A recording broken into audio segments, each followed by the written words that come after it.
Welcome to BofC Live, the daily video and podcast series of Business of Cannabis. BofC Live highlights the company's brands, people, and trends driving the global cannabis sector. Learn more at businessofcannabis.ca. Coming up, a BofC Live conversation with Dr. Mather Carscallen. He is the CEO and the CTO of Algae-C, creating cannabinoids from biosynthesis.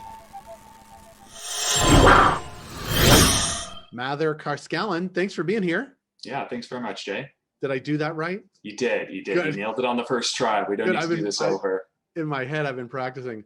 Last week, I screwed up like 3 names, and I do feel bad when I do it, and I try not to, but thank you. It's tricky sometimes, though. Thank you for your patience. Luckily, that was the part that I knew best about what we're going to talk about. So you're going to tell me what we're going to talk about.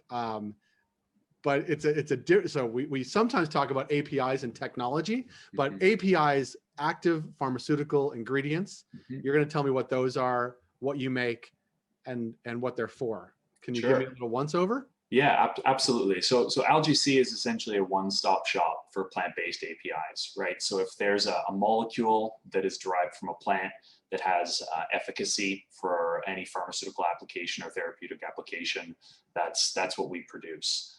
So our products that we're working on range from cannabinoids, so primarily THC and CBD, and go into a lot of the psilocybin, DMT, LST, serotonin, basically everything that is encapsulated inside the mental health and pain management industries. That's give me a little bit of the science and how you get from plant to plant-based APIs. Talk a little about that. Yeah, sure. So we use microalgae, which, look, I mean, if you had a fish tank when you were a kid and you neglected to clean it for 1 week and it went solid green, that's our organism right there. And for all intents and purposes, it's just a microscopic plant, right? So we just take the genes out of a large plant, like a cannabis plant, and we insert them into a microalgae. And because you're taking from one plant to another, our algae tend to have a lot of the building blocks for the molecules that we're interested in already readily available inside their cells. So they just take the new instruction manual that we've given it and start producing the molecule of interest. I like it. And the benefit, you're going to tell me if I'm wrong, the benefit is how it grows. It's easier to grow at quantities in maybe specific ranges. Like tell me the benefits. Yeah, of course. I mean, and this goes across, all biosynthesis, but I mean, one of the obvious advantages is just resources, right? It's a smaller footprint. It uses less energy, less water. You can also grow it in a highly controlled manner. So you get that consistency from crop to crop to crop, so to speak. So in particular with, pharmaceutical products where you may have, 98% purity of CBD, let's just say, the real trick is that 2% impurity and making sure that those impurities are always consistent from batch to batch. And so by growing the algae inside of a highly controlled vessel, we're able to achieve that. And then in addition to it, there's obviously just the environmental added benefits of it, right? Yeah. I want to get on this because now you've piqued my interest. You're the CEO, you're the CTO of Algae-C. You said the word vessel. How does it actually grow? Yeah, so this is one of the things that I love about algae. And again, coming back to the fish tank idea, the stuff will grow everywhere, right? So, I mean, if you want to grow it cheaply, you can quite literally just dig a hole outside, put a pond liner down, essentially a water barrier down, fill it with water, seed it with your algae, and the stuff will grow with sunlight and carbon dioxide. If you want to get a little more fancy and consistent with your yields and your productions, you move towards more of a fermentation style. So think a brewery. So you'd have large stainless steel tanks just bubbling away with your algae inside of it, being fed, a cocktail of fertilizer, CO2, and anything else that's needed for the algae to grow. I don't mean to sound like an idiot or a 5-year-old, but I'm going to sound like an idiot now. It's science. Obviously, you are a scientist. This is what you do. Bring it to life for me. So it's algae growing this vessel. You are making it grow exactly what you want, the specifications that you want, and then taking that, cannabinoid in this case, or like whatever it is, psychedelic, and dosing it, like taking it from the algae to the to a pill? Like what is the? Yeah, absolutely. So look, the traditional approach is very similar to what's seen in the cannabis sector already today, right? So you'd have your biomass, you would dry it, you would then put it through an extraction and if needed, a purification process to get the molecule of interest. But I mean, because it's a plant, you do, and I mean, don't quote me on this, but you do have the option of just consuming the algae. I mean, you can go to the grocery store today and buy algae off the grocery store. I mean, it's high in protein, omega-3s, antioxidants. So, I mean, you can kind of get a little one-stop shop protein powder, but with some CBD in it if you're looking for that extra kick. Yes. I think a lot of people would. Exactly. I think a lot of people would. And make green smoothies a little more fun. Yeah, well, it's super green, I would imagine. It is green, yeah? Yeah, absolutely. It's a lot of colors, but yeah, the stuff we go is green. But I mean, you can get stuff that's fire red, brown, orange. It's quite beautiful. And that's impacted by the algae plus the whatever you're feeding it, right? Yeah, I mean, it's more so the species. Yeah. I mean, in simple terms, I mean, think of how different plants are different colors, right? Yeah.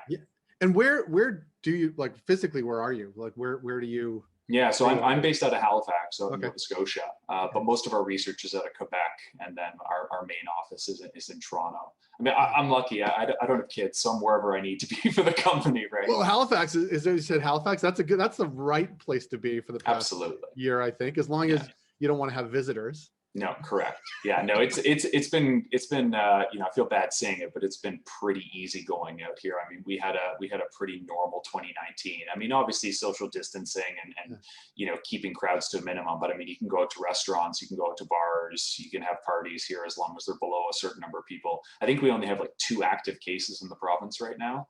I think we have 2 active cases on my block. Yeah, absolutely. In downtown Toronto. Yeah.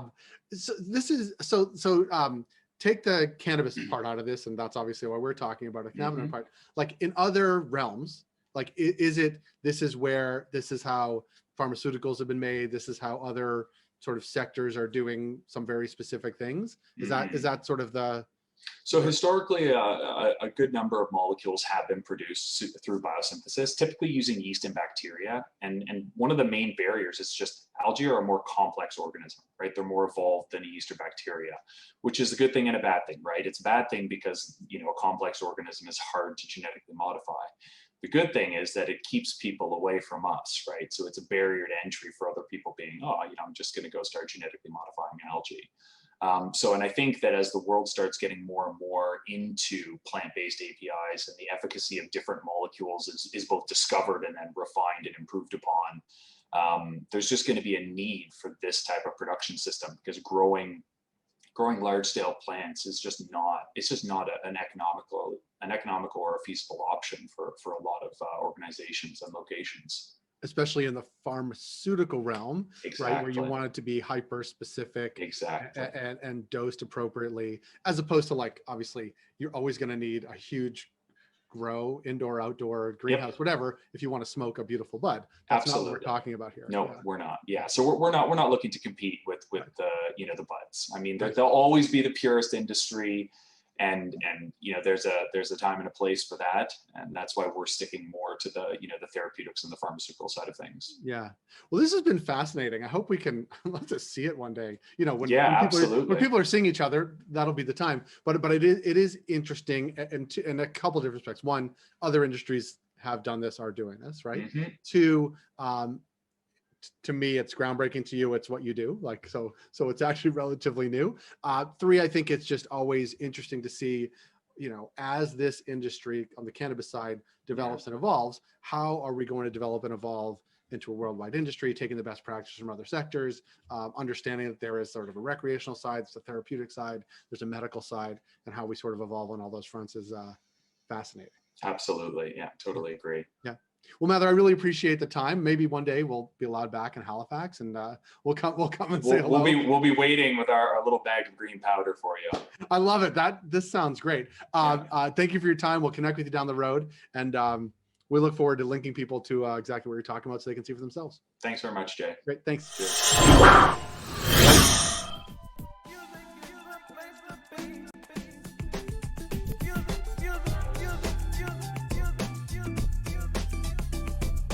Our work is made possible with the ongoing support of our official partners, including Cannabis at Work, Cannabis Benchmarks, Can Delta, Gallagher, and Torque and Mains.